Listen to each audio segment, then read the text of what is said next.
Hello everyone, this is Mike Barda, current aspiring rigger and animator. Today I'm going to be showing you one of my rigs. This is the Mcleaky Rig, which I created for the Lady Wrestler film that I worked on. And I'm just going to go ahead and show you from top to bottom, starting at the bottom. So if we go down here, you'll see he has the obvious foot usage and roll. And I took extra special care to make sure that the roll looked very nice because we did have some close-ups of his feet. Another thing that you might see is the pull vector here, which does exactly what you'd expect it to do. Another interesting feature for this is, but for both the arms and legs, we have IK, FK switching. So you could, if you wanted to, maybe if he was standing on his hands or something, have FK control all the way down to the toe, and that works as well. In fact, you can switch them both from IK to FK at the same time just by using the switch here. Working our way up, we come to this handy little thing, and I'll show you how that works. Basically, if we are in IK,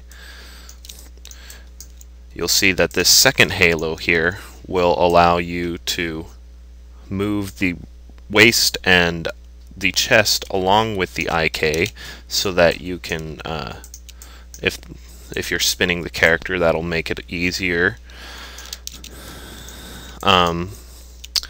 And the inner one controls the pelvis, while the outer one is kind of like a secondary master manipulator that moves the entire deal.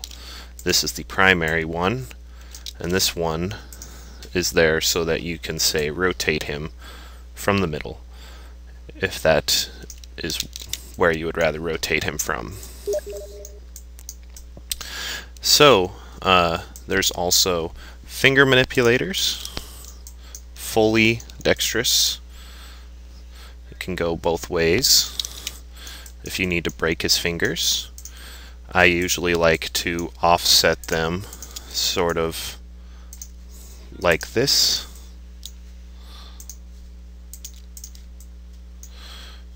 just to give it a more natural feel. There's also the spread and spread translate attributes that I put in. Often these are worked best together. If you need to spread his fingers, you can do that. You can do them separately, of course, if that's what you want to do. Get them into pretty much any position you could possibly want, including twisting if you need to break his fingers in a different way. And the thumb, which also moves based on most of the same attributes: base, mid, tip, spreading, and twisting.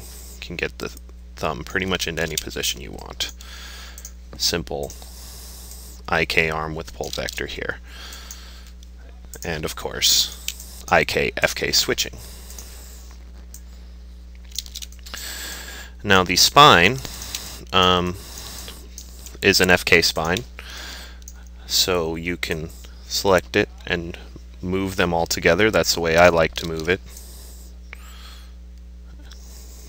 Kind of gives you a nice natural fluid motion, or you can move them separately if you want to give him a sort of spine contortion here. Alright, moving farther up, we have head neck controls in the back, which I often use them together as well, so you can move him like this. Makes him for some very natural head movements. Then we move into his mustache here, which I often leave the controllers off until I need them, and then turn them on by using the R here. And so he has full mustache control. You can select the mustache here and show that, and you can do the same for the other side.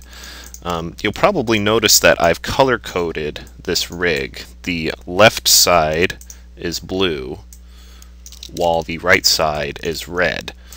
And that's just because when you get into some pretty crazy contortions when your character is moving around, sometimes these pole vectors might cross, or your hands might be in the same place. This just allows you to decide which one is the right arm that you're looking for.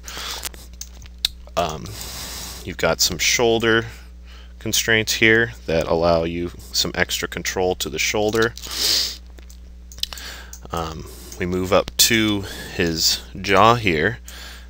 His jaw is fully movable. You can rotate it. You can translate it. Pretty much get that into any position you want. Here's a handy little feature. If you open his jaw, you'll notice there's a tongue inside. Instead of putting controls inside, I've decided that I wanted them to be outside. So you can use the control from out here, and you can get that tongue to do anything that you want it to do by either translating or rotating. And this will easily get your tongue for any position that you're looking for. So I'll just go ahead and zero those out. Moving up just a little farther, we come to his eyes, and you'll see that you can move his irises here to have him look at anything that you want him to, together and also separately. If you want to get in closer, you can select these little circles here, which control his upper and lower lids. So controlling them together, you can make him blink, or with the lower lid you can make him control that or the upper as well. Come up to these eyebrows, and you see that these eyebrows are kind of tacked on a little later, so I had to be able to give good control here. So there are a couple blend shapes attached to this curve here that you can play around with, as well as after you've got it, let's say he's in an angry face here, you can control the eyebrows in different positions by moving and rotating to make his eyebrows match.